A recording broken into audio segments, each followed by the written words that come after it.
আজর যখন রশিদে টান মারল, ইব্রাহিম নবী আগুনের নমরুদের আগুনের চুলার মধ্যে পড়লো। পড়ার সঙ্গে সঙ্গে আল্লাহ ঘোষণা করলেন, কুলনা ইয়া নারু কুনি বারদাও ওয়া সালামান আলা ইব্রাহিম। আগুনের চুলা শান্তির বাগান। খুশিতে ইব্রাহিম নবী 1 মিনিটে 4 রাকাত নামাজ আদায় করে। আল্লাহ ডাকতে বলে, হাবিবুল্লাহ, ওই নমরুদের আগুনের চুলা শান্তির বাগান পাইয়া আপনার জাতির পিতা শুকরিয়া তার 4 রাকাত নামাজ আদায় করেছে। ওই 4 রাকাত নামাজ আমি আল্লাহর এত ভালো লাগছে, আপনার উম্মতের জন্য রেখে দিয়েছি। সেই জোহরের 4 রাকাত হিসেবে দিয়ে দিলাম। যখন জোহরের 4 রাকাত জামাতের সঙ্গে আদায় করবে, ইব্রাহিম নবীর সমপরিমাণ সওয়াব আমি আল্লাহ আমলনামায় দিয়ে দিব। সুবহানাল্লাহ। নবী বলতেছে, আল্লাহ আমার উম্মতেরা খালি দিয়ে শোনে যে ফজর বললে আদমের সমান সওয়াব, যোহর বললে ইব্রাহিম নবীর সমান সওয়াব।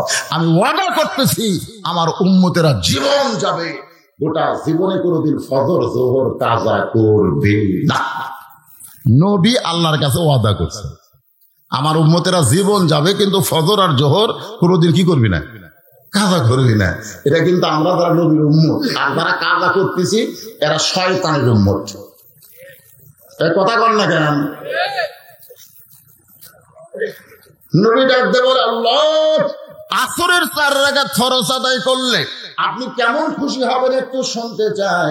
আল্লাহ বলেন, হাবিব আপনার উপর যেই কিতাব আমি নাজিল করেছি, এই কিতাবের মধ্যে সবচাইতে বেশি যেই নবীকে নিয়ে আলোচনা হয়েছে, ওই নবীর নাম হলো মুসা কালিমুল্লাহ।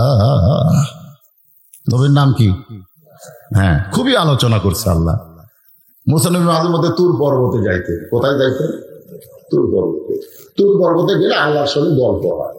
রাসূল বলেছেন, মুসা নবী তুর পর্বতে গেলে আল্লাহ যেমন খুশি হয়, আমার উম্মতেরা দৈনিক 5 বার মসজিদে আসবে, আল্লাহ এর চাইতে বেশি খুশি হবে।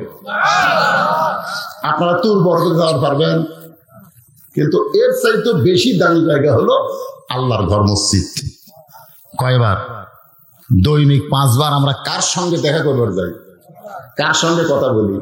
যখন ইমাম সাহেব সূরা ফাতিহা পড়ে, যখন ওটা জোরে নামাজের মধ্যে ইমাম সাহেব পড়তেছে আমরা শুনতেছি, ঠিক কিনা বলেন? আস্তে নামাজে সবাই পড়ি, তাহলে আমরা কার সাথে কথা বলি? আল্লাহ। আপনি যখন বলেন আলহামদু, আল্লাহ বলে নিমানিল হাম। আমি যখন বলি লিল্লাহি, আল্লাহ বলে মা লিল্লাহ। মানে এভাবে বান্দার সাথে আল্লাহর কথা হয়। আমাদের কথা খেলে আল্লাহ শোনে, কিন্তু আল্লাহর কথা আমরা শুনবার পাই না।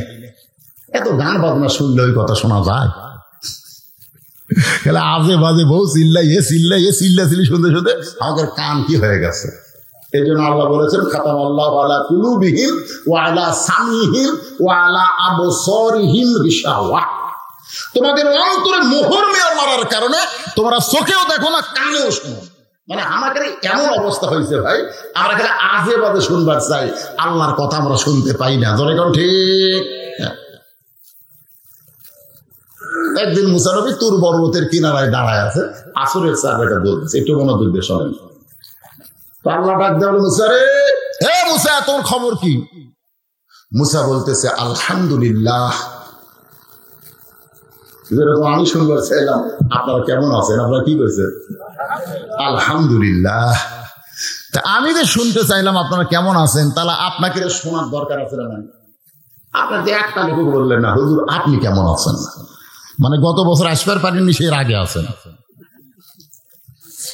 বুঝতে পারছি তো, আমরা বক্তারা যদি মাহফিলে না আসি, জনগণ যা খাবে ভাই, কিন্তু কি জন্য আসতে পারি না এটা অনেকেই চিন্তা করে না। আসলে তো আমাদেরই লাভ রে পাগলা, আসলে আমাদের লাভ নেই। এই খাওয়া দাওয়া কি যাতা খাওয়া? খাসি গরু কত কি খাওয়াইছে, আবার ওয়াজের পরে পকেট ভরে টাকা দিবে, লাভ তো আমাদের। আসবার পারি না, হাসপাতালে শুয়ে থাকি। আমি নিয়ত করছি আগামীকাল ওয়াজি করবো না, আপনাকে জোরহাত করতেছি ভাই, যার যা পাওনা আছে লিয়ে আমাকে মাফ করে দেন। কারণ শরীর একেবারে অর্ধেক হয়ে গেছে, রক্তের প্লাটিনেট কমে গেছে। যেখানে থাকা লাগবে 1.5 লাখ, সেখানে মাত্র আছে 39,000। ডাক্তার বলেছে ওয়াজ করলে স্ট্রোক করে যে কোনো সময় পড়ে যাবেন। আপাতত ওয়াজ ভাবতেন, বাদে দিছিলাম। গত বছর আসতে পারিনি, ওনার গাড়ি নিয়ে গেছে আমার ওখানে। যেভাবে পারেন যাওয়া লাগবে, ওয়াজ না করলে বসে থাকে। আপনারা বলেন তো, আমার লাগার লোক আসে কালো মানুষ, হলো নিজের রহমান আজারের মতো আমার ঢপ আছে, তাহলে না 1-1 ঘন্টা বসে থাকলো, ঢপের দিকে চাই থাকলেন, কেরে ঢপ আছে যাই খালি বসে থাকবেন, খালি বসে থাকলে মানে সব দেখবি। কিন্তু ওটা আপনাকে কথা, অসুস্থ হলে কি হবে, যাওয়া ভাই লাগবে। আমার মা আমাকে বলতেছে বাজান এই ব্যবসা বাদ দে, কারণ আমার মা চায়, আমি বাবার জানাজা করছি, বাবার জানাজা করতে আমি 8 ঘন্টা কাঁদছি। আমার মা চাই যে আমি মরে গেলে আমার জানাজাও যেন আমার বেটা করে, কিন্তু আমার যে অবস্থা, আমার মা বিশ্বাসই করতেছে না যে আমি মায়ের জানাজা পড়ার পারবো। মা বলতেছে তুই মরবো আমি কাঁদবো। এই জন্য মা খালি আর পাও হাত দেয়নি, তবে 2 হাত ধরছে, ধরে বলতেছে আমার যা জমা জমি আছে সব তোর মাদ্রাসা দান করে দেবো, কারণ বাপের নামে আর মায়ের নামে মাদ্রাসা এতিমখানা করছি। মা বলতে আমার যা আছে সব দিব, তুই ওয়াজ বাদ দে। তা আপনাকে এই শের করে আর হয়তো জীবন আসা হবে না, আজকে শেষ আসা। জোড়হাত করে বলতেছি বাজান, সেই ছোট্টবেলা থেকে ওয়াজ করি, আপনারা কি দিয়েছেন আমি জীবনে দেখিনি। উপরে 100 টাকা, ভিতরে খালি 20 টাকা, মনে আছে আপনাকে? এইরকম মোটা করে দিচ্ছে। এই বিলের মধ্যে বহু ওয়াজ করছি, বাড়ির যা গুনে দেখি 350, 350 হয়, আপনারা 350 টাকা দিচ্ছেন। হুন্ডা ধরে যাচ্ছি, হুন্ডা মাঝে মধ্যে বন্ধ হয়, তেল নাই, বন্ধ হয়ে গেছে, 1.5 মাইল ঠেলে লেগেছে তেল কেনার জন্য, ঠেলে তেল তুলে আবার চালু হয় না, আবার 2 লোকের ঠেলে ভাই, সে ভাঙ্গা ছিল হুন্ডা নিয়ে ওয়াজ করছি 350 টাকা দিয়ে। 17 বছর আমার মারছেন আপনারা, 17 বছর কি টাকা দিয়েছেন আমি দেখিনি। আমার অ্যাক্সিডেন্ট হয়ে যখন ছেলেটাকে মারা গেল গুরুদাস ওয়াজ করে, আমি চিন্তা করলাম আমিও যে কোনো সময় মরবো, মরে গেলে সব ভুলে যাবি, আমি মরে গেলেও যেন আমি জীবিত থাকি। এই জন্য মসজিদ মাদ্রাসা এতিমখানা যারা গেছেন সব টাকা, যত টাকা আপনারা দিয়েছেন সব টাকা দিয়ে 200 শতক জায়গার উপরে মসজিদ মাদ্রাসা এতিমখানা নির্মাণ করে আমি আল্লাহর কাছে ওয়াকফ করে দিচ্ছি যে আল্লাহ সব মালিক তুমি, আমার কিছু দরকার নেই। আমি দিয়েছি ভাই, অসুস্থ হলে আসতে পারি না, আপনারা যা তাই করেন। আমি ওয়াজ করে ব্যবসা করি না, ওয়াজ করেন আল্লাহ রাস্তায় খরচ করি। দোয়া করেন, দোয়া করেন ইমানের সাথে, ইজ্জতের সাথে, সম্মান নিয়ে আমি যেন দুনিয়া থেকে বিদায় হতে পারি। কি দোয়া করার দরকার আছে না নাই? দরকার আছে। আপনাদের উচিত ছিল যে এই অসুস্থ মানুষ ওয়াজ করে রাইছে, আমরা একটু বলি হুজুর আপনি কেমন আছেন, একটা লোকও বললেন না। মাইক লয়, এমনি তো বললে আমি শুনবার পাই। তো মুসা নবীকে আল্লাহ বলতেছে, মুসা রে তোমার খবর কি? মুসা বলতেছে আলহামদুলিল্লাহ। মুসা বলতেছে আল্লাহ যখন আমার খবর চাইছে, তাহলে আমারও তো উচিত আল্লাহর খবর চাওয়া। তো মুসা বলতেছে আল্লাহ আপনার খবর কি? আল্লাহ বলতেছে মুসা আমার খবর যদি জানবার চাও, ইযহাব ইলা ফিরাউন ইন্নাহু তাগা, আমি আল্লাহ কেমন আছি যদি জানবার চাও তাহলে ফেরাউনের কাছে যাও। কার কাছে যাও? ফেরাউনের কাছে যাও। তো মুসা নবী ফেরাউনের কাছে গেছে আল্লাহ কেমন আছে জানার জন্য। তো ফেরাউনের কাছে গিয়ে মুসা নবী দেখতেছে ফেরাউন একটা চেয়ারে বসে জিকির করতেছে। জিকির কি জিকির? আমার দয়াল বাবার দরবারেতে কেউ ফিরে না খালি হাতে। আপনার বলেন তো এটা কার জিকির? এ কথা কন না, এটা কার জিকির? এটা আল্লাহর জিকির। আমাদের বাংলাদেশে এরকম জাকের পেটে আছে না নাই? আল্লাহরে ধন নবীরে দিয়া, আল্লাহ আছে গায়ে হইয়া, নবীর ধন খাজা নিয়া, শুয়া আছে আজমিরে কেউ ফেরে না খালি হাতে, খাজারে তো দরবারে। আপনার নাউজুবিল্লাহ কম। তো এখন মুসা নবী যা দেখে ফেরাউন জিকির করতেছে, জিকিরটা হলো আনা রব্বুকুমুল আলা। আনা রব্বুকুমুল আলা, আমি সবচাইতে বড় আল্লাহ। আপনারাই বলেন ভাই, কিছুক্ষণ আগে তুর পর্বতে মুসা কার সাথে কথা বলছে?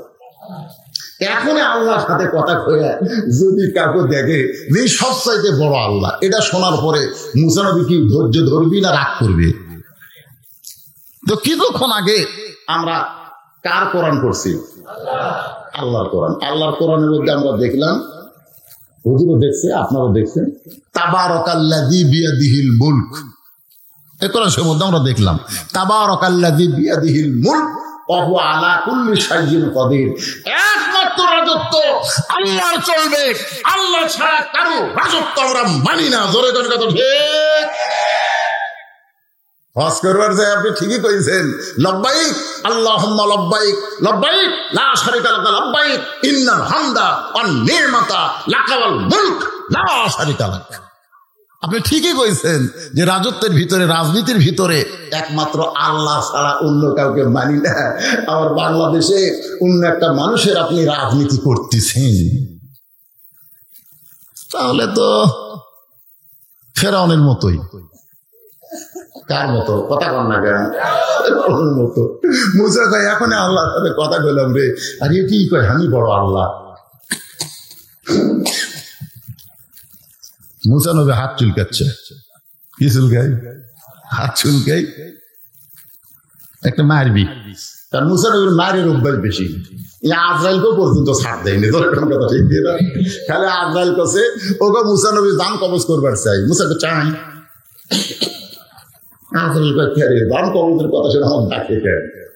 আজরাইল যে আসতেছে মুসা একেবারে ডাইরেক্ট কানেকশন কার সাথে? কথা কর না কেন? ওই মোবাইল টিপা লাগে না, এর নম্বর টিপা লাগে না, এই নম্বর টিপা ছাড়াই ডাইরেক্ট আল্লাহ আজরাইল আসতেছে আমার দান কবজ করবে, আমি কিন্তু একটা চর মারব। আল্লাহ বলতেছে আজরাইল কত বড়, তুমি কত ছোট, তোমার এই ছোট হাতের চর আজরাইল লাগবে। মুসা বলতেছে আল্লাহ তুমি কি মনে করছো আমি একলা মারবো? আল্লাহ তোমার সাথে কি আছে? মুসা বলতে বিসমিল্লাহ, বিসমিল্লাহ হয়ে মারবো, না লাগলে তুমি দুর্বল হয়ে যাবা, কারণ আমি তো একলা না, আমার সাথে বিসমিল্লাহ থাকবে। আল্লাহ কয় মুসারি বিসমিল্লাহ কয় মারছে, মুসার হাতের সাথে আল্লাহর কুদরতে হাত জোড়া দিয়ে আজরাইল লোক লাগিয়েছে। এখন আল্লাহর হাতের পাওয়ার তো বুঝতেছেন ভাই, চোখের মুনি উল্টে গেছে। মুসা যখন আঙ্গুল চুলকায়, হাত চুলকায়, আল্লাহ বলতেছেন উদউ ইলা সাবিলি রাব্বিকা বিল হিকমা মাউইযাতিল হাসানা। আল্লাহু আকবার। মুসা রে, আমি আল্লাহ কেমন আছি জানার জন্য তোমাকে ফেরাউনের কাছে পাঠাইছি, কিন্তু ফেরাউনকে মারার জন্য নয়। যদি পারো ফেরাউনকে হিকমতের সঙ্গে দাওয়াত দাও। মুসা ডাকতে বলে রে ফেরাউন, তুমি যে জিকির করতেছ আনা রব্বুকুমুল আলা, আমি সবচাইতে বড় আল্লাহ, তুমি যে আল্লাহর দাবি করতেছ, তুমি খাও না খাওয়াও? কারণ আমি যে আল্লাহর দাওয়াত দেই সে আল্লাহ খায় না, সে আল্লাহ খাওয়ায়। আপনারা বলেন তো আমাদের আল্লাহ খায় না খাওয়ায়? আল্লাহ কোরআনে বলেছেন অমা মিন দাব্বাতিন ফিল আরদি ইল্লা আলাল্লাহি রিজকুহা। পৃথিবীতে এমন কোন বিচরণশীল প্রাণী নাই যার রিজেকের ব্যবস্থা আল্লাহ করেনি। ধরে কোন কথা? যে এদের আকাশ দিয়ে পাখি উড়ে যাওয়ার সময় পাখি যদি পায়খানা করে মাটি পড়ে একটা গাছ হয়ে যায়, হয় কি হয় না? আপনাকে যত বন বনান্তে যত গাছ, গাছকে আপনারা লাগাচ্ছেন, পাখি যাওয়ার সময় পায়খানা করছে, পায়খানা করে একটা গাছ হচ্ছে। যেই দেশের পাখির পায়খানা মাটিতে পড়ার সঙ্গে গাছ হয়, সেই দেশে আর যাই হোক কোনোদিন দুর্ভিক্ষ হবে না। বলে কারণ কথা ঠিক কিনা? প্রধানমন্ত্রী বুঝবার পারতেছে না, দুর্ভিক্ষ হবে। আসলে দুর্ভিক্ষ হবে না, অন্য কিছু হবে। 23 সালে অন্য কিছু হবে। এখন কি হবে সেটা আমি বলতেছি না, আপনারা বেঁচে থাকলে দেখে পাবেন কি হবে। কিছু হবে না? হবে। আল্লাহ আমাদের নূরের একটা চোখ দিছে, সেই চোখ দিয়ে আমরা দেখতেছি কিছু একটা হবে। এখন কি হবে সেটা আসলে বলতেছি না। হয় বজরুশিদ জেলাতে আটকা পড়বি, না হয় বাইরে থেকে হক কথা একেবারে গলা ফাটিয়ে করবি। ধরে কোন কথা ঠিক কিনা? যে কোনো একটা হবে। আজকে অতাওয়া সওবিল হক অতাওয়া সওবিস সবর, এই আমলের পরে আমি আপনাদের সামনে বলতেছি।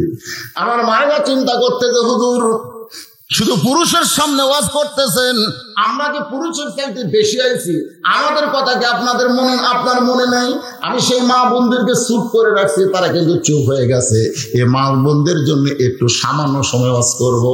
ও আমিলুস সালিহা, মায়েদের নেক আমল কি 4-5 মিনিট। আপনারা কি বিরক্ত হবেন? আমার মায়েরা যারা পর্দার অন্তর আছেন শোনেন, মেয়েদের সম্পর্কে আল্লাহ বলেছেন অকরনা ফি বুয়ুতিকুন্না ওয়ালা তাবাররাজনা তাবাররুজাল জাহিলিয়াতিল উলা। কতগুলো মেয়ে মানুষ, বুঝলেন? এই শোনেন, আমাদের মা গুলা যদি ভালো হয়, বউ গুলা যদি ভালো হয়, লাভ কার? হামাকেরি দাম। কতগুলো মেয়ে মানুষ মা ফাতেমার সঙ্গে দেখা করবে, কতগুলো মেয়ে মানুষ দেখা করবে মা ফাতেমার সাথে। তো মা ফাতেমার বাড়িতে এসে দরজা বন্ধ, মেয়েগুলো সব দরজার কাছে দাঁড়ায় আছে। মেয়েরা চিন্তা করতেছে ফাতেমার সাথে দেখা করতে আসলাম, দরজা বন্ধ, এখন কি করা যায়। ইতিমধ্যে দেখে ছোট্ট একটা বাচ্চা দৌড়াদৌড়ি করতেছে। মেয়েদের মধ্যে একজন ডাক দিল, বাবু, ও বাবু। বলার সঙ্গে সঙ্গে দৌড়াইছে, তোমার নাম কি? বলে, আমার নাম হলো হোসাইন ইবনে আলী। চুরি করছে কি রে, হোসাইন ইবনে আলী, তাহলে এটাই তো ফাতেমার বেটা। তো বলতেছে, বাবা, আমরা তোমার মায়ের সাথে একটু দেখা করব, তোমার মাও তো বাড়ির দরজা বন্ধ করে রাখছে, তুমি একটু কষ্ট করে তোমার মায়ের কাছে যাও, যে তোমার মার কাছ থেকে অনুমতি নিয়ে আমাদের একটু দেখা করার ব্যবস্থা করো। সঙ্গে সঙ্গে হোসাইন খেলাধুলা বাদ দিয়ে মায়ের সঙ্গে মেয়েদের দেখা করার জন্য বাড়ির মধ্যে ঢুকছে। যে বাড়ির মধ্যে ঢুকছে, ঢোকার এই রাস্তায় হযরত আলী আল্লাহর কোরআন শরীফ পড়তেছে। সুবহানাল্লাহ বলে। হযরত আলী কি পড়তেছে? আল্লাহর কোরআন শরীফ হযরত আলী পড়তেছে। ইন্নামাল মুমিনুনা আল্লাযীনা ইযা যুকিরাল্লাহু ওয়াজিলাত কুলুবুহুম ওয়া ইযা তুলিয়াত আলাইহিম আয়াতুহু যাদাতুহুম ঈমানাও ওয়া আলা রাব্বিহিম ইয়াতাওয়াক্কালুন।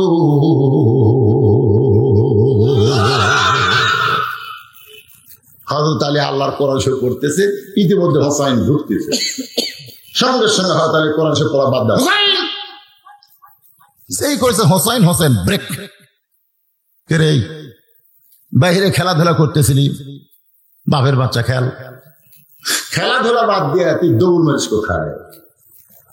হোসেন বলতেছে, আব্বু, কতগুলো মেয়ে মানুষ দরজার দাঁড়িয়ে আছে, আমার মায়ের সঙ্গে দেখা করবে, আমি একটু ঢুকতেছি মায়ের ঘরে অনুমতি নেওয়ার জন্য। আলী বলতেছে, পাগলা, তোর বয়স কত? হোসেনকে বলতেছে, তোর বয়স কত? বলে, আমার বয়স কত আপনি ভালো জানেন। আলী বলতেছে, এই জন্যই তো ব্রেক করাইছি, কারণ তোর যে বয়স হয়েছে, এই বয়সে তুই মায়ের ঘরে ঢুকতে গেলে তোর মায়ের অনুমতি লাগবে। খালি মেয়েরা তোর মায়ের সঙ্গে দেখা করতে গেলে অনুমতি লাগবে না, তুই ঢুকতে গেলে অনুমতি লাগবে। কারণ তোমার মা এখন অন্দর মহলে আছে, অন্দর মহলে সবাই ঢুকতে পারে না, ঢুকতে গেলে অনুমতি লাগবে। তোমার বয়স হলো 4 বছর, 4 বছরের ছেলে মায়ের ঘরে ঢুকতে গেলে বলতে হবে, মা, আমি হোসাইন একটু ঢুকবার চাই।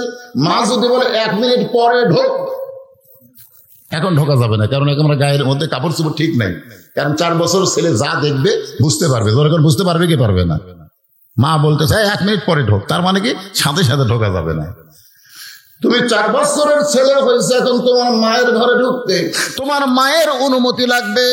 আবার বাবা যদি মেয়ের ঘরে ঢোকে, মেয়ে যদি বড় হয়, তাহলে যখন তখন বাবা মেয়ের ঘরে ঢুকতে পারবে না, ঢুকতে গেলে মেয়েরও অনুমতি লাগবে।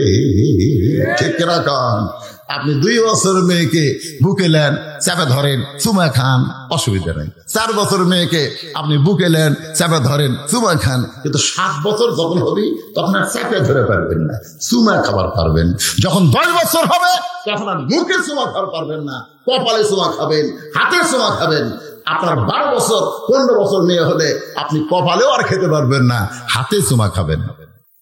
আপনার মেয়ে হতে পারে, তাই বলে যখন তখন সব করা যাবে না। ধরে কণ্ঠে 2 বছর মেয়ে ঘরের মধ্যে ঢোকেন, কিন্তু মেয়ের বয়স যখন 10 বছর হচ্ছে, আপনি ইচ্ছা মতো ঢুকতে পারবেন না।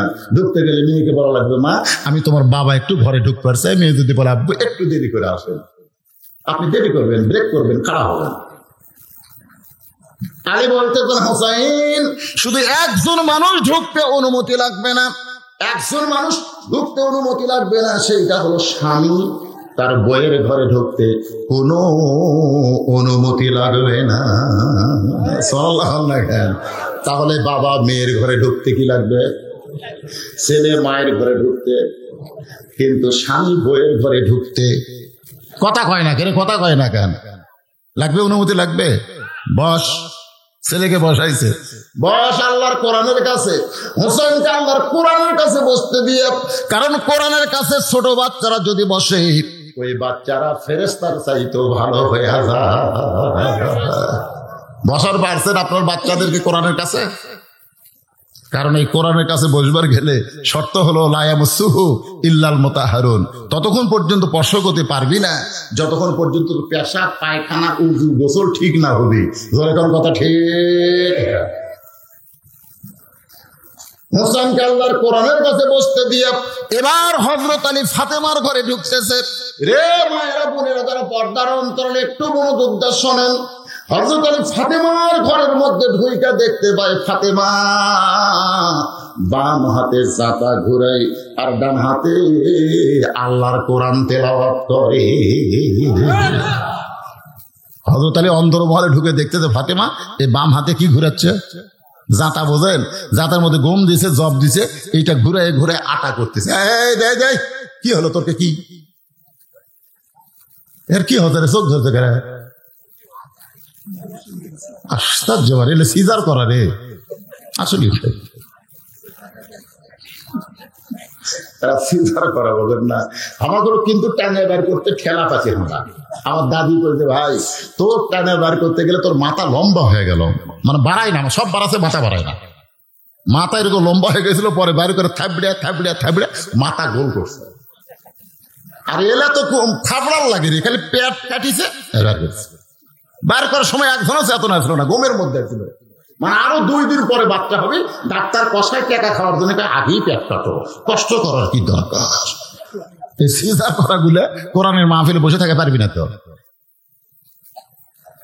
আমি যে কথাগুলো বলতেছি ওয়াল আসরে বর্তমান সময়ের জন্য দরকার আছে না নাই? দরকার আছে না নাই? প্রত্যেকটা কথা গুরুত্বপূর্ণ। দরজায় গিয়ে হযরত আলী দেখতে পায় ফাতেমা বাম হাতে জাতা ঘুরাই। দরকার বাম হাতে কি ঘুরাই?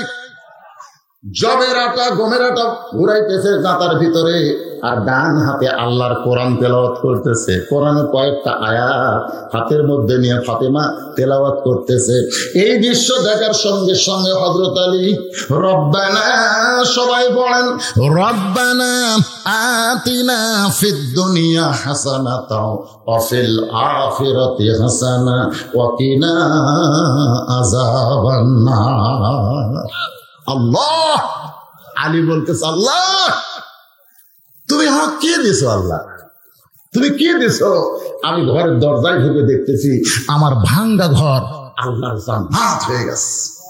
সুবহানাল্লাহ, জোরে বল। আমি দুনিয়াতে সম্পদ পাইনি, আমি দুনিয়াতে কিছুই পাইনি, আমার মতন গরিব কেউ নাই, কিন্তু তুমি আল্লাহ এমন একটা বউ দিছো। দরজার ঢুকে আমার কলিজা শান্তি রে। আর আল্লাহ আমাকে একটা বউ দিছে রে, দরজা ঢুকলে কলিজাতে আগুন ধরিছে রে। স্টার জলসা জি বাংলা দেখতেছে, আমার বউ স্টার জলসা জি বাংলা দেখার কারণে হিন্দুদের পূজার মধ্যে লোলো লোলো করে বাঁচতেছে। তোর কথা ঠিক কিনা? দরজা ঢুকলে কেমন হয়? আলী বলতেছে আল্লাহ আমার ঘরে সম্পদ নাই, কিন্তু আমার ঘরে এমন একটা বউ আছে যেই বউটা হলো জান্নাত। এক হাতে জাতা ঘুরাই, এক হাতে আল্লাহ তোমার কোরআন তেলাওয়াত করে। সঙ্গে সঙ্গে ফাতেমা চমকে উঠছে, কারণ স্বামী যখন কোরআনের আয়াত তেলাওয়াত করছে, ফাতেমা চমকে ওঠে। জাতা ঘুরান বাদ, কোরআন তেলাওয়াত বাদ। সঙ্গে সঙ্গে জাতা ঘুরানো বাদ, কোরআন তেলাওয়াত বাদ।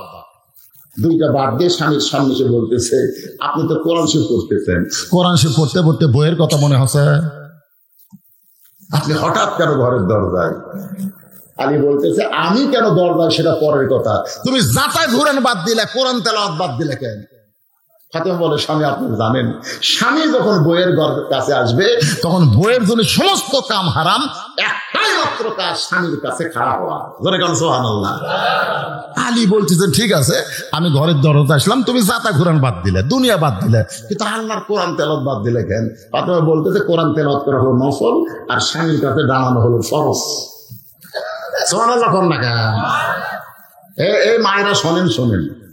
ফাতেমা বলতেছে আল্লাহর নবী বলেছেন আল্লাহর পরে কাউকে যদি সিজদা দেওয়ার হুকুম থাকতো তাহলে প্রত্যেকটা বউকে বলতাম স্বামীর পায়ে সেজদা করো। এই কথার দ্বারা নবী বুঝাইলেন আল্লাহ ছাড়া কাউকে সেজদা দেওয়া যাবে না, কিন্তু আল্লাহর কাছে বউদের কাছে সবচাইতে দামি এই মানুষটাই হইল তার স্বামী।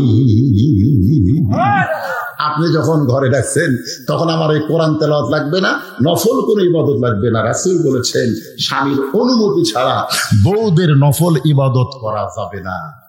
যদি স্বামী দেখে বউ নফল নামাজ পড়তেছে, যদি স্বামী বলে দিদি সঙ্গে সঙ্গে নামাজ বাদ দেওয়া লাগবে, জি কি বলেন, এই যে নামাজ পড়তেছে নামাজের মধ্যেই কথা বলা লাগবে। যদি নফল হয়, শুধু ফরজ নামাজ যদি বউ আদায় করে স্বামী ডাকলে কথা বলা যাবে না যতক্ষণ সালাম না ফিরাবে। আমার কথা কি বুঝতে পারলেন? স্বামীর হুকুম ছাড়া বউ কোনো নফল রোজা রাখা যাবে না। যদি কোনদিন স্বামী বলে রাতে ঠান্ডা লাগে গো, আসো দুপুর বেলা গোসলের আগে একটু, বউ বলতেছে নাউজুবিল্লাহ কি কোন, আমি রোজা আছি। আল্লাহ তাই তোর রোজা পানি ছেড়ে দে, তোর স্বামী ডাকছে তুই রোজার বাহানা দিয়ে স্বামীর কাছে যাসনি, এই রোজা আমি আল্লাহ কবুল করব না। স্বামীর গুরুত্ব দেন না, স্বামী ডাকলে কথা কয় না, রহিমা কথা কয় না, ও রহিমা কথা কয় না। 3 বার যখন ডাকছে রহিমা কি এত ডাকেন কেন, আমার কাজ না, তোর কি কাজ?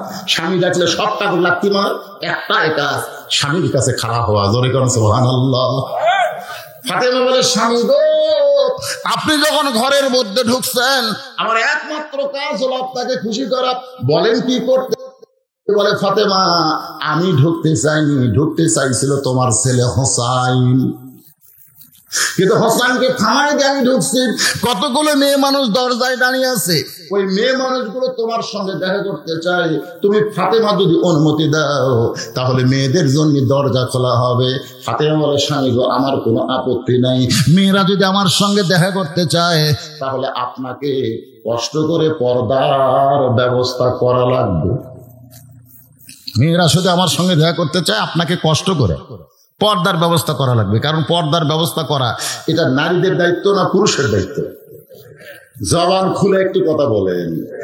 আপনার বউ যদি বেপর্দা হয়ে ঘরে, বউয়ের কোনো দোষ নাই, সব দোষ আপনার। আপনি মনে করছেন হুজুর আমার বউয়ের পর্দার ওয়াজ আপনি করেন, আমার ওয়াজ দিয়ে আপনার বউ পর্দা করবি না ভাই। ফাতেমা বলতে স্বামী গো আপনাকে কষ্ট করে পর্দার ব্যবস্থা করা লাগবে।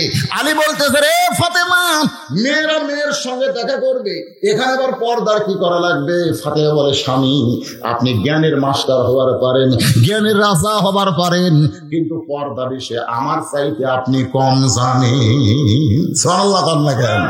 ফাতেমা স্বামীকে বলতেছে যে স্বামী সম্পর্কে রাসূল বলেছেন আনা মাদিনাতুল ইলমে আলী বাবুহা, আমি হচ্ছে ইলমের শহর, আলী হচ্ছে তার দরওয়াজা। আর সে আলীকে বলতেছে আপনি জ্ঞানের রাজা হতে পারেন, কিন্তু পর্দা বিষয়ে আমার চাইতে আপনি কম জানেন। আপনারা বলেন তো বউ যদি স্বামীকে বলে কম জানেন তখন স্বামীর মন খুশি হয় না বেজার হয়? কথা কয় না, কারণ প্রত্যেকটা স্বামী চায় যে বউয়ের চাইতে আমি বেশি জানি। আমার মায়েরা যারা পর্দার অন্তরে নেক আমলের মধ্যে আপনাদের পর্দার কথা আছে, স্বামীর খেদমতের কথা আছে।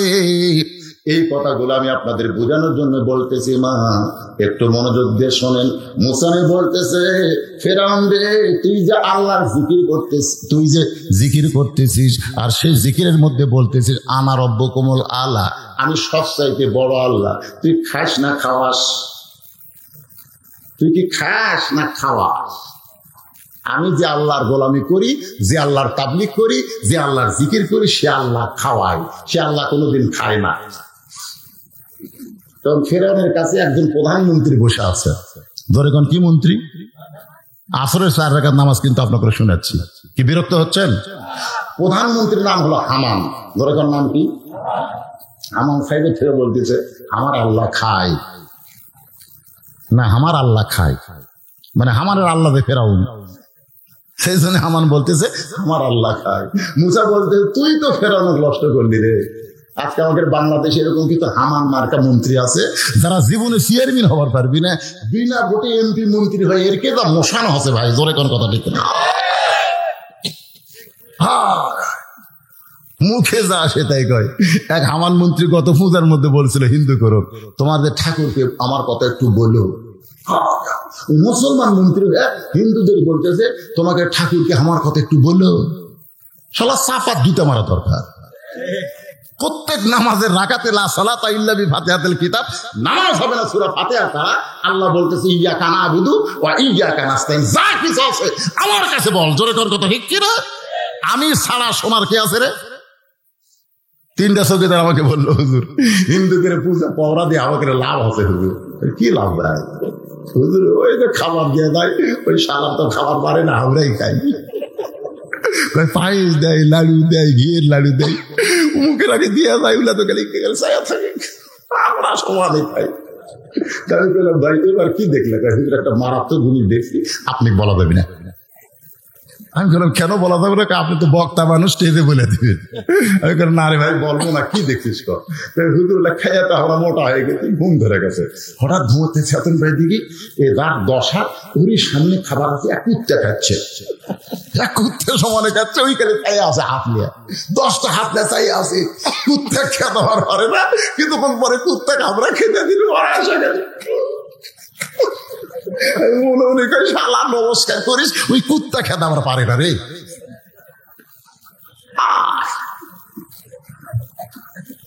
আর আমাকে মন্ত্রী বলতো তোমাকে ঠাকুরের একটু আমার কথা কইও।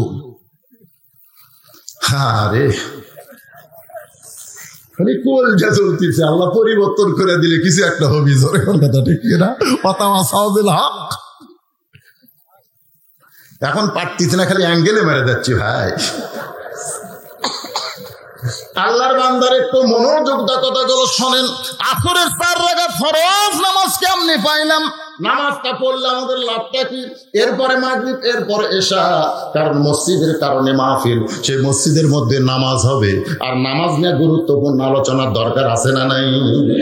যদি রাগ করেন, কারণ ঘড়ির দিকে তাকিয়ে দেখেন 11:30 বাজে, রাগ করতেছেন, মন খারাপ করতেছেন। অসুস্থ মানুষের জীবনের শেষ ওয়াজ, আর হয়তো আপনাদের সামনে আসতে পারবো না, এই নিয়তে ওয়াজ করতেছি ভাই। যে ওটা বসা করবেন না, ওটা বসা করলে আমার মনের মধ্যে কষ্ট হবে। আমি এত অসুস্থ নিয়েছে, গোটা শরীর আমার ঘা, গোটা শরীর প্যারালাইসিস হয়ে গেছে, আমার শরীরে ঘা হয়ে গেছে। ওয়াজ করা খুবই কষ্ট, তারপরে করতেছি। আপনার যদি ওটা বসা করেন, একজন ওঠেন না এখনো, যদি ওটা বসা করেন তাহলে আমার খুবই কষ্ট হবে। উঠবেন, আচ্ছা ঘুমাবেন, ঘরে কারণে ঘরে কারে বসো বসো বাবা, আসরের ওয়াজ হচ্ছে রে, আসরের। ওয়াল আসরি ইন্নাল ইনসানা লাফি খুসর ইল্লাল্লাযীনা আমানু ওয়া আমিলুস সলিহাতি ওয়া তাওয়াসাউ বিল হক ওয়া তাওয়াসাউ বিস সাবর। সূরা আসর। এখন যে নামাজের ওয়াজ হচ্ছে, নামাজের নাম কি? হামান বলতেছে আমার আল্লাহ খায়। মুসা বলতেছে হামান রে, তোর জন্যই তুই নষ্ট হচ্ছে। যে আল্লাহ খায়, খাওয়ার মধ্যে যদি কম বেশি হয় খেলা আছে। আমাকে ডাক্তার বলছে আপনার এত রোগ হওয়ার কারণ হলো খাওয়ার মধ্যে কম বেশি। আপনার ডায়াবেটিস আছে, আপনি জানেন না? জানি তো। মুখের দই দিলা খান কেন? গরুর গোস্ত দিলে খান কেন? খালি শাক খাবেন, ডাল ঘাটি খাবেন, এটা খাবেন, ওরা খাবেন, মাটির তলকার জিনিস খাবেন না, ওপরে জিনিস খাবেন। আমি কই ভাই যেগুলা খাওয়া নিষেধ করতেছি এগুলাই খালি খাওয়ার মন চায়। এই জন্য আমাকে একজন গরুর গোস্ত দিচ্ছে আজকে। বলে ভাই দেখা চলবি, খাওয়া চলবি না। কারণ খাওয়ার মধ্যে কম বেশি করলে বিপদ আছে। যেরকম আছে না নাই, নিজের বাড়িতে 600 টাকা কেজি গোস্ত, 1 কেজি গোস্ত 4 কেজি আলু, বউ তরকারি পাক করে দিছে, ওই আলু দিয়ে 2 থালি খেয়ে বলতেছে আলুর মধ্যে কি স্বাদ রে। বউ কয় না, এত কষ্ট করে গোস্ত কিনে আনছে, 2 টুকরা খান। বগুনের বেটি, গোস্ত খাওয়া লাগবে না, ঠিক আছে? বউ জোর করে 1 টুকরা গোস্ত দিছে, ওই 1 টুকরা গোস্ত দিয়ে 8 গাছ ভাত খাবে। মানে কামড় দিয়ে গোস্ত থেকে ভাত খায়, কামড় দিয়ে গোস্ত থেকে ভাত খায়। 1 টুকরা গোস্ত 8 গাছ খাচ্ছে। পরের দিনেই লোকটা অন্য এক বাড়ির দাওয়াত পাচ্ছে, 4 কেজি গোস্তের মধ্যে 1 কেজি আলু। গোস্ত হলো 4 কেজি, আলু হলো 1 কেজি। আর সামনে যখন গোস্ত তরকারি দিয়েছে, ভুল করে একটা আলু আছে, সে আলু বম পেরে খেয়ে দিচ্ছে। নিজের বাড়িতে আলু দিয়ে কয় থালি খাচ্ছেন? আর পরের বাড়িতে আলু একটা আছে, সবই গোস্ত, একটা আলু কিলো চলছে। বাড়িতে এক গাছ গোস্ত 8 গাছ ভাত খায়, আর পরের বাড়িতে 1 গাছ ভাতের মধ্যে 4 পিস গোস্ত ঢুকে, ভাত খায় আর ভাত খায়, খালি গোস্ত খায়, খালি গোস্ত খায়। কারণ জানি নিজে হলো কিনা গোস্ত, পরের বাড়ি ফিরে খাওয়া। এই ফিরে খাওয়া মানে টুটি পর্যন্ত খাচ্ছে। আল্লাহ রাসূল কইছে খাওয়ার সময় 3 ভাগ করো, 1 ভাগ খাদ্য, 1 ভাগ পানি, 1 ভাগ ছাঁকা। এই তরিকায় যদি খাও তোমার কোনোদিন এই বুকের চাইতে পেট উঁচা হবে না। কিন্তু আমরা খাওয়ার বসে ইচ্ছা মতো খাই, এক সময় দেখা যাচ্ছে বুক এটি পেট এটি, মনে হয় 10 মাসে পোয়াতি। জোরে কোন কথা ঠিক কিনা? কেন মরদ মানুষের পেটে বড় হবি খাই। তো এখন খাচ্ছে ভাই, সেই খাওয়া খাচ্ছে। এখন পেটের যে কলকবজা আছে 250 গ্রাম হজম করা পারে, কিন্তু ঢুকেছে 700 গ্রাম। তো কলকবজা বলতেছে আল্লাহ এমন গুদাম করছে আমরা তো হজম করা পারতেছি না। আল্লাহ তো স্ট্রাইক কর, স্ট্রাইক কর। এই হজম করার যন্ত্র স্ট্রাইক করছে, গোস্ত পছন্দ হচ্ছে। এখন ওর মধ্যে ধুমা ডেকুস মারতেছে। আশেপাশে লোকজন কয় কে রে তোর ভোটের থেকে পচা পচা গন্ধ বাড়াই কে, মানে হজম হয়নি, পচে গেছে। তুই তো বাঁচবি না, তোর ধুমা ঢেকুস হয়। তাড়াতাড়ি ডাক্তারের কাছে না, ডাক্তারের কাছে গেলে হজমি জারক জাইমেট একজন ছেলে কাছে একসঙ্গে স্পিরিট আর টাইগার খান। স্পিরিট, টাইগার, 7 আপ, পেপসি সব খাওয়ার কারণে আপাতত যেগুলো পচে গেছিল এগুলো সব পানি হয়ে গেছে। এখন কি হয়ে গেছে? এখন পানি হয়ে গেলে কি হবি? তরকার জিনিস যে গিরে আছে এই গিরে আলগা হচ্ছে। এর নাম হলো পাতলা পায়খানা। জোরে বলেন কি পায়খানা? এর নাম হলো ডিসেন্ট্রি। মুসা বলতে ফেরাউন এইরকম যদি কোনোদিন হয় আনা রব্বুকুমুল আলা, তুমি সবচাইতে বড় আল্লাহ, তাহলে তোমার অবস্থা কি? ফেরাউন মনে করেন পায়খানা করবার গেছে, পেটে কামড় মারছে, বসে গেছে, আবার উঠছে পানি খরচ করে, আবার পেটে কামড় মারছে, আবার বসে গেছে, আবার উঠছে পানি খরচ করে, আবার পেটে কামড় মারছে, আবার বসে গেছে। খালি যখনই বসতেছে খালি ধরধর করে পাতলা পায়খানা। একবার পায়খানায় দিয়ে 4-5 বার ওঠা বসা করার শেষবারে যখন ফেরাউন উঠতে চায় শরীরে আর কোনো শক্তি নাই, কাত হয়ে পায়খানার মধ্যে পড়ে গেছে। আনা রব্বুকুমুল আলা, কাত হয়ে গেছে। জোরে কোন কি হয়ে গেছে? উদু ইলা সাবিলি রব্বিকা। মুসা হিকমতের সাথে দাওয়াত দিচ্ছে। এখন ফেরাউন কাত হয়ে বলতেছে, এ আমার সাঙ্গ পাঙ্গ তোমরা কোথায় রে? আমি আল্লাহ হয়ে দুর্বল হয়ে কাত হচ্ছি, তোমরা টানে বার করো। ফেরাউনের সাঙ্গ পাঙ্গ পায়খানার দরজা খুলে দেখে আল্লাহ কাত। জোরে কোন কি কাত? আল্লাহ যখন কাজ হচ্ছে সবাই তারা আল্লাহ বলে মানে না। অনেকে খালি চাকরি করে বেতন খাওয়ার জন্য, বুঝছেন? কিন্তু ফেরাউন মানে না। কারণ ফেরাউন কাজ হচ্ছে, ওরা রাগ করে বলতেছে এত ক্ষমতার অহংকার করেন, একলা একলা বাড়াবার পারেন না। আজকেও বাংলাদেশের অনেক ফেরাউন আছে, ক্ষমতার অহংকার করে। 2 জন মাজা ধরছে আর জবান খুলে বলতেছে খেলা হবি, মাজা ছেড়ে দিলি টপ করে পড়বি। ধরে তোর কথা ঠিক কিনা?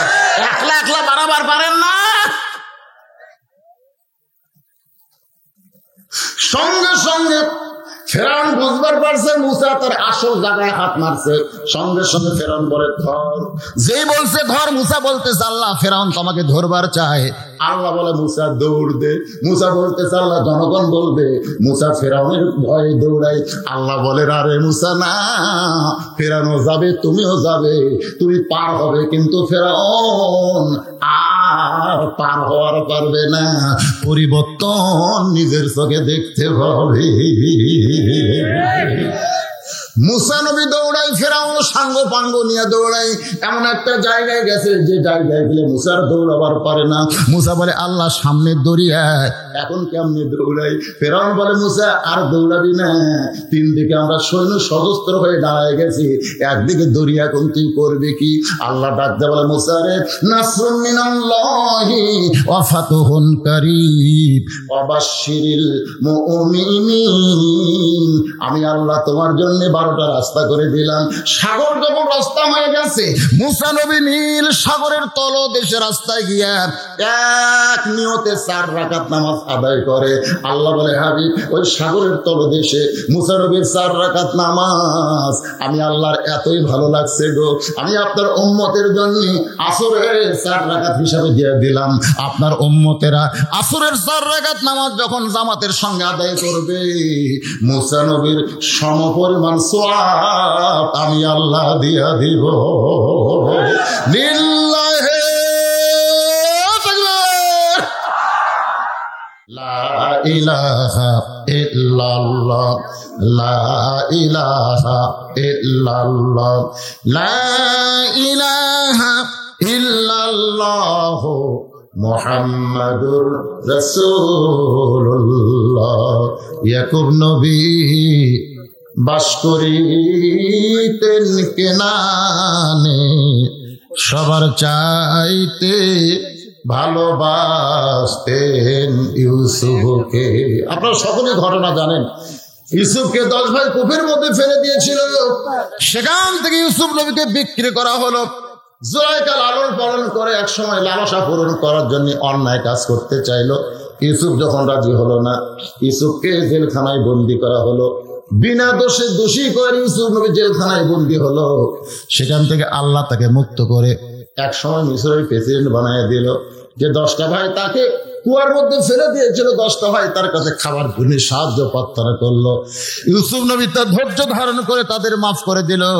বাবা ইয়াকুবের সঙ্গে যখন দেখা হয়, ইয়াকুব নবী 2 কানা হাত বাড়ায় দিছে ইউসুফকে বুকের মধ্যে নেওয়ার জন্য। আল্লাহ বলে, ইন্নামা আমওয়ালুকুম ওয়াওলাদুকুম ফিতনা। এত বছর পরে আমি আল্লাহ ইউসুফকে তোমার বুকে দিচ্ছি, অথচ আমার শুকরিয়া তুমি কি করেছো? সঙ্গে সঙ্গে এক নিয়তে ইয়াকুব নবী 3 রাকাত নামাজ আদায় করে, 2 রাকাত ইয়াকুব, 1 রাকাত ইউসুফ। আল্লাহ বলেন, হাবিব, ওই 3 রাকাত নামাজ আমার এতই ভালো লাগছে, আপনার উম্মতের জন্য মাগরিবে 3 রাকাত ফরজ হিসাবে দিয়ে দিলাম। আপনার উম্মতেরা মাগরিবে 3 রাকাত নামাজ জামাতের সঙ্গে যখন আদায় করবে, ইয়াকুব ইউসুফ নবীর সমপরিমাণ সওয়াব আমি আল্লাহ দিয়া দিব। আমাদের নবী দুনিয়াতে আসার আগে 500 বছর আগে একজন নবীকে আল্লাহ দুনিয়া থেকে 4র্থ আসমানে নিয়ে গেছে। সেই নবীর নাম হলো ঈসা নবী। জোরে বলেন, নাম কি? ঈসা নবীকে আল্লাহ যখন দুনিয়া থেকে আসমানে নিয়ে যায়, ঈসা নবী আল্লাহকে বললেন, আল্লাহ, দুনিয়াতে মানুষ মরার জন্য যায়, কিন্তু আমার তো মৃত্যু হলো না। এখান থেকে একটা শিক্ষা আমাদের গ্রহণ করতে হবে, দুনিয়াতে মানুষ থাকার জন্য আসে না মরার জন্য আসে? এ ভাই সবাই বলেন, আপনার কি থাকার জন্য না মরার জন্য? একে সত্যি কথা, মরা লাগবে, মরা লাগবেই, কিন্তু যেভাবেই হোক আমাদের মৃত্যু হবে। এমনকি যে আজরাইল আমাদের জান কবজ করে, সে আজরাইলকেও মরতে হবে। কুল্লু নাফসিন যায়কাতুল মাউত, তার মধ্যে আজরাইল আছে না নাই? আল্লাহ যখন বলে আজরাইল খোঁজ করে দেখো তো আর কেউ আছে? আজরাইল কয়, আল্লাহ সব খুঁজে দেখছি, কেউ নাই। আল্লাহ কয়, ভালো করে খোঁজো। আজরাইল বলতেছে, আল্লাহ ভালো করে খুঁজছি, কেউ নাই। আল্লাহ বলে, আছে রে। আজরাইল কয়, নাই। আল্লাহ কয়, তাহলে তুমি? আজরাইল করছে, আল্লাহ আমার কথা তো আমার মনেই নাই। আল্লাহ কয়, এখন জান তোমার কবজ করো। আল্লাহ কয়, আমার জান আমি কিভাবে কবজ করবো? জনগণের জান, পশু পক্ষীর জান তুমি যেভাবে কবজ করছো, তোমার তো সেভাবে কবজ করো। আজরাইল বলবে, আল্লাহ, আগে যদি জানতাম আমার জান আমাকে কবজ করা লাগবে, তাহলে এই দায়িত্ব আমি নিতাম না। আল্লাহ, কান্দা কান্দা তোমার কাছে ফেরত চাইতাম। একটু মনোযোগ দিয়ে শোনেন। কুল্লু মান আলাইহা ফানিউ ওয়া ইয়াবকা ওয়াজহু রাব্বিকা যুল জালালি ওয়াল ইকরাম। শুধু আল্লাহ ছাড়া বাদ বাকি সবাই ফানা হবে, সবাইকে মৃত্যুবরণ করা লাগবে। আল্লাহ কয়, ঈসা তোমারও মৃত্যু হবে। ঈসা বলতেছে, আল্লাহ আমার মৃত্যু কি 4র্থ আসমানে হবে? আল্লাহ কয়, ঈসারে আবার তোমাকে দুনিয়াতে প্রেরণ করা হবে। ঈসা বলতেছে, আল্লাহ কবে আবার নবী করে প্রেরণ করবেন? আল্লাহ কয়, নবী করে নয়, বিশ্ব নবীর উম্মত করে তোমাকে প্রেরণ করা হবে। যেই বলেছে বিশ্ব নবীর উম্মত করে প্রেরণ করা হবে, সঙ্গে সঙ্গে ঈসা নবী খুশি হইয়া 4 রাকাত নামাজ পড়ে বলে, মাবুদ নবী করে আমার দুনিয়াতে প্রেরণ করেছেন, আমি তেমন খুশি হইনি আল্লাহ, কিন্তু শেষ নবীর উম্মত করে আমারে প্রেরণ করবেন, তার শুকরিয়া তাই 4 রাকাত নামাজ আদায় করলাম। ঈসা নবী আমাদের নবীর উম্মত হওয়াতে যদি খুশি হয়, আপনারা বলেন তো আমরা খুশি না বেজার? তাহলে সকলে বলেন, নবী না হয়ে দুনিয়ার, না হয়ে ফেরেশতা আল্লাহর হয়েছি উম্মত আপনার, তার তরে শুকর কোটিবার। ঈসার 4 রাকাত নামাজ আদায় করলে আল্লাহ বলে, হাবিব চতুর্থ আসমানে ঈসা নবীর 4 রাকাত নামাজ আমি আল্লাহর এতই ভালো লাগছে, আপনার উম্মতের জন্য এশার 4 রাকাত ফরজ হিসেবে দিয়ে দিলাম।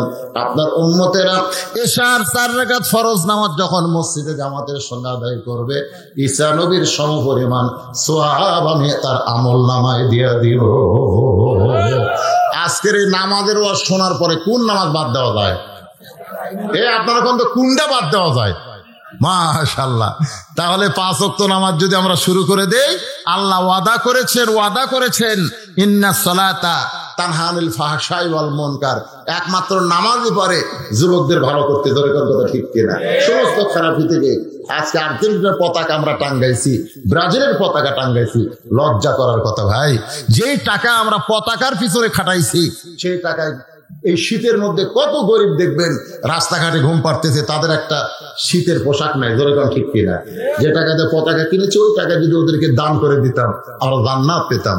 আর পতাকা যারা টাঙ্গাইছি, মান তাশাব্বা বিকওমিন ফাহুয়া মিনহুম, রাসূল বলেছেন যে জাতকে যে মহব্বত করবে, যে জাতির অনুসরণ করবে, যেই জাতের পতাকা টাঙ্গাবে, যেই জাতের জার্সি দাওয়াত দিবে, ওই জাতের সাথেই তার হাসন নাসর হবে। মেসি কি খ্রিস্টান নাস্তিক, তার নেইমার কি ওরকে ধারকে গাঁদতে হইলে ভাগালে এই চোখেরা পতাকা ছিল। আমার এলাকার এক লোক এই সৌদি আরবের কাছে আর্জেন্টিনার যেদিন ঠকলো ভাই, ওই পতাকাও পুড়িছে, জার্সিও পুড়ছে। এগুলো পুড়িস কে? মন বড় খারাপ হুজুর, আর্জেন্টিনা ঠকছে। পাগলা, তোর মন খুশি হওয়ার কথা। কার কাছে ঠকিতে জানিস? কার কাছে ঠকছে রে? খ্রিস্টান ঠকছে মুসলমানের কাছে। আর গোটা পৃথিবীর মধ্যে সবচাইতে নাম্বার 1 মুসলমান হলো সৌদি আরব। জোরে কোন কথা ঠিক কিনা? যাদের পতাকা হলো লা ইলাহা ইল্লাল্লাহ মুহাম্মাদুর রাসূলুল্লাহ। সে লা ইলাহা ইল্লাল্লাহ মুহাম্মদ রাসূলুল্লাহর কাছে ওই নাস্তিকদের পতাকা ঠকিছে। তুই সেই কান্দিস কে রে? বুঝি না সৌদি আরব কি আর্জেন্টিনা নাকি? বুঝি না। এই যুবক, আমাদের বোঝার দরকার আছে না নাই ভাইজান? সবাইকে আল্লাহ সহি বুঝ দান করুক, 5 ওয়াক্ত নামাজি কবুল করুক, মা বোনদের পর্দার মধ্যে আল্লাহ কবুল করুক। সকলে বলে আল্লাহুম্মা আমিন। এই দুটা বলে দিয়ে মোনাজাত হচ্ছে। আল্লাহ তোমার একজন বান্দা আলহাজ নাসির উদ্দিন 10,000 টাকা দান করেছে, আল্লাহ তার দানকে কবুল করেন। দুলু বেগম এটা কেমন? দুলু বেগম, দুলু আমাদের মরদ মাঝে নাম, দোলে না হবে, দোলে না বেগম। হ্যাঁ, দোলে না বেগম হবে। 2 মণ ধান দান করছে। মেয়ে মানুষ ধান দান করতেছে, লক্ষর ভালো, আলহামদুলিল্লাহ। মরদ মানুষ না দিলে কি করবে? মেয়েরাই দেবে। আস্তাগফিরুল্লাহ বলেন, আস্তাগফিরুল্লাহ রাব্বি মিন কুল্লি জামবি ওয়া তুবু ইলাই। মোনাজাত করে দেব। কি আছে? তাবারক আছে? মাশাআল্লাহ, তাবারকেরও ব্যবস্থা আছে রে। হ্যাঁ, একটু লাইন হয়ে বসেন তো আল্লাহর রাস্তায়। বসেন।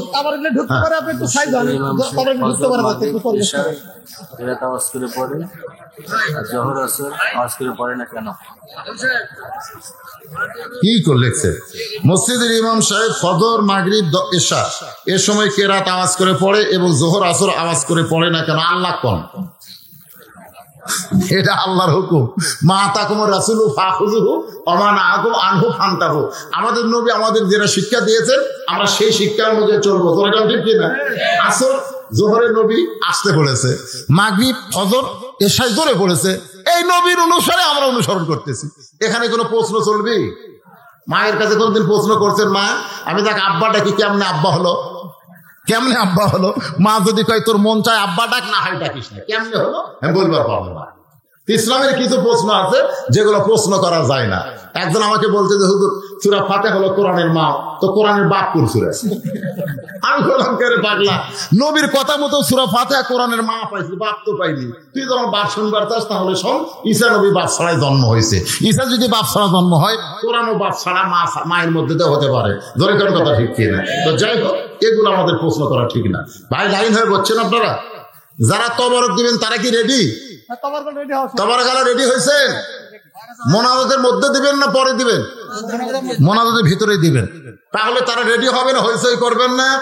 আপনারাও হাত না তুললেও আমিন আমিন করে তাবারক দিচ্ছেন, আমিন আমিন করে তাবারক দিবেন। আল্লাহুম্মা আমিন, আল্লাহুম্মা আনতাস সালাম আমিনকাস সালাম তাবারাকতা ইয়া যাল জালালি ওয়াল ইকরাম। আয় আল্লাহ, অসুস্থ শরীর নিয়ে সেই মাগরিবের নামাজের পর থেকে রাত 12:30 বাজতেছে, আল্লাহ দীর্ঘ সময় পর্যন্ত তোমার পাগল বান্দা বান্দিরা আরামের বাড়ি আরামের ঘুমকে বাদ দিয়া কোরআন হাদিসের মহব্বত কলেজার মধ্যে নিয়া এই জান্নাতের বাগানে বসে বসে আলোচনা শোনার শেষে আমি গুনাহগারের সঙ্গে রহমতের দরজায় ফকির হয়ে দোকানা হাত তুলেছে। মেহেরবানি করে আজকের মাহফিল আমাদের সকলের হেদায়েতের জন্যে, নাজাতের জন্যে, জান্নাতের জন্য কবুল করো। এই মাহফিলের শুরু থেকে শেষ পর্যন্ত যত আলোচনা হয়েছে আল্লাহ, এর মধ্যে যদি ত্রুটি হয়, ভুল হয়, মাফ করে দিও। এর জাহাদিয়া মঞ্জুর করো। সোনার মদিনায় নবী পাকের রওজা মুবারকে আল্লাহ কবুল করো। মদিনা কত সুন্দর নাম, মদিনা যে মানুষটা কত সুন্দর। ইমানের হালে যদি চাপ ভরা মুখকে একবার দেখতে পায়, তার জন্য আল্লাহ জাহান্নামের আগুন হারাম করে দেয়। কত স্বপ্ন দেখেছি জীবনে, এমন একটা স্বপ্ন আমাদের দেখার তৌফিক দিও আল্লাহ, যে স্বপ্নে নবীজির সোনা মুখ আমাদের নসিব হয়। তামাম আম্বিয়া কেরাম, আসহাবে কেরাম, তাবিনী কেরাম, উম্মাহাতুল মুমিনিন, জান্নাতুল বাকি, জান্নাতুল মাওয়া, পৃথিবীর যত গোরস্থানে যত মুর্দা শুয়ে আছে আল্লাহ সকলের আরওয়া ফরেহাদিয়া কবুল করো। ও মাবুদ, এই কান্দিপাড়া গোরস্থানে যত মুর্দা শুয়ে আছে আল্লাহ সকলের কবরকে জান্নাতের টুকরা বানিয়ে দাও। আমরা যারা হাত তুলেছি, আমাদের জনম দুঃখনী মা যাদের কবরে চলে গেছে, ছোট্ট একটা শব্দ হলো মা, এই দরদের মা যাদের কবরে গেছে আল্লাহ মেহেরবানি করে মায়ের কবরকে জান্নাতের টুকরা বানিয়ে দাও। বাবার বাড়িঘর সবই আছে, আমি সহ আমরা যারা বাবা হারাইতিম হয়ে গেছি আল্লাহ মেহেরবানি করে বাবার কবর জান্নাতের টুকরা বানাও। আমাদের দাদা দাদি, নানা নানি, শ্বশুর শাশুড়ি, আত্মীয় স্বজন যাদের কবরে চলে গেছে আল্লাহ কবরবাসীদের মাফ করে দাও। মাবুদ, আজকের মাহফিলকে আল্লাহ তুমি কবুল করো। আজকের মাহফিলের সম্মানিত সভাপতিকে আল্লাহ তুমি কবুল করো, সহসভাপতি কবুল করো, মসজিদের ইমামকে কবুল করো, খতিবকে কবুল করো। আজকের মাহফিলের প্রধান অতিথি পলক এমপিকে আল্লাহ তুমি কবুল করো। আজকের মাহফিলের বিশেষ অতিথি ইউনিয়ন পরিষদের চেয়ারম্যান রুবেলকে আল্লাহ তুমি কবুল করো। আয় আল্লাহ তাআলা, শুধু জন অতিথি বৃন্দ যারা মসজিদের জন্য টাকা পয়সা দান করলো, সিমেন্ট দান করলো, নগদ নাকি, আল্লাহ সকলকে তুমি কবুল করো। আল্লাহ, এই কান্দিপাড়া উত্তর পাড়ের উপরে ছোট্ট একটা পাড়া 27 ঘরে নিয়ে বসবাস করে আল্লাহ, কষ্ট করে মেহনত করে মসজিদ শুরু করে দিয়েছে, আজকের মাহফিল আয়োজন করেছে আল্লাহ। গোটা পাড়াটার উপরে আল্লাহ তুমি রহমত বরকতের দরজা খুলে দাও আল্লাহ। মেহেরবানি করে আমার বাপজি হযরত আলী আল্লাহ, গত বছর আসতে পারি নাই, মনটা ভেঙে গেছিল, কেদের উপরে বসে বসে কেঁদেছে। ও মাবুদ, অসুস্থ শরীর নিয়ে এবার আমি এসেছি আল্লাহ গো, গোটা পাড়ার উপরে রহমত বরকতের দরজা খুলে দাও আল্লাহ। আমার মা বোনেরা পর্দার অন্তরালে বসে বসে ওয়াজ শুনেছে, ও মা আপনাদের বিরুদ্ধে কোনো কথা বলিনি মা, পর্দার পক্ষে কথা বলতে গিয়া মনে কষ্ট নিয়েন না। মায়েদের জন্য দোয়া করে আল্লাহ মা ফাতেমার চরিত্র দান করে দাও অসুস্থ আমি সহ যারা হাত তুলেছে আল্লাহ সবাইকে পরিপূর্ণ সুস্থ করে দাও। গোটা বাংলাদেশের উপরে রহমত বরকতের দরজা খুলে দাও, দুর্ভিক্ষ দিও না আল্লাহ। গোটা বাংলাদেশের উপরে রহমত বরকতের দরজা খুলে দাও আল্লাহ। 5 ওয়াক্ত নামাজের ওয়াজ করলাম, আমাদের 5 ওয়াক্ত নামাজের পাবন্দি কবুল করে নাও। মসজিদ কমিটির সভাপতি, সেক্রেটারি, কেশিয়ার সদস্য, ইমাম, মুয়াজ্জিন, মুসল্লি, আল্লাহ সকলকে তুমি কবুল করো আল্লাহ। কত মানুষের জানাজার নামাজ পড়েছি ভাই, এই 2 হাত দিয়ে আমরা কত কবরে মাটি দিয়েছি। একদিন আমরা সবাই মরে যাব, যেদিন আমরা মরে যাব দিনটা যেন জুমার দিন হয়, মাসটা যেন রমজান মাস হয়। ইমানের সাথে ইজ্জতের সাথে দুনিয়া থেকে বিদায় নেওয়ার কালে আমাদের জবানে জারি করে দিও লা ইলাহা ইল্লাল্লাহু মুহাম্মাদুর রাসূলুল্লাহ।